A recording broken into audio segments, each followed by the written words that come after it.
এই যে ভাই আমি একজন পুষার বলতেছি, আপনারা জুন পুষটাকে যতটা সহজ মনে করেন না, এই জুন পুষটা কিন্তু এতটাও সহজ না। একটা পুষার একটা ম্যাচে তাদের টিমমেটদেরকে 10 থেকে 15 বার, কোনো কোনো ম্যাচে 15 থেকে 20 বারও নামাই দেয়।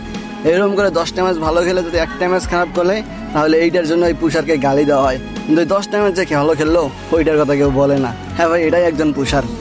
অনেকেই বলেন বট খেলা পারে না, ভিভেসদের সাথে 18 জনের জুন পুষ দেয়। হ্যাঁ ভাই, আমরা ভিভেসদের সাথে 18 জনের জুন পুষ দিই, তবে আমাদেরও ইচ্ছা করে যে আমরাও একটু রাশ খেলি, কিন্তু খেলতে পারি না। কেন ভাই? আমাদের তো আর তোমাদের মতো ভালো ডিভাইস নেই। আর ভালো ডিভাইস ছাড়া গেম প্লে করলে ভাই আরও হুমান শুনতে হয়, ভালো স্কার্টমেন্ট পাওয়া যায় না। একটা জুন পুষার কখনো ইচ্ছা করে তার টিমমেটদের মাইনাস খাওয়া না বা খাওয়ানোর চেষ্টাও করে না। একটা পুষার সর্বোচ্চ চেষ্টা করে নিজেকে সেভ রাখার ম্যাচেই, আর টিমমেটদেরকে ভালো কিছু করে দেওয়ার জন্য। কিন্তু মাঝে মাঝে পরিস্থিতি এমন কিছু নিয়ে আসে যে একটা পুষার চাইলেও কিছু করতে পারে না, কিন্তু টিমমেটরা এটা বোঝে না, তারপরে টিমমেটরাই গালি দেয়। তো একজন পুষারের কষ্ট একজন লাস্ট জুনে বসে থেকে একজন পুষারই বুঝবে, কখনো কোনো রাশার বুঝবে না। আর আমরা এত কষ্ট করে পুষার ভিডিও বানাই, আমাদের ভিডিওতে ভিউজ ঠিকই আছে কিন্তু লাইক কমেন্ট আসে না, কেননা আমরা পুষার ভিডিও বানাই ভাই।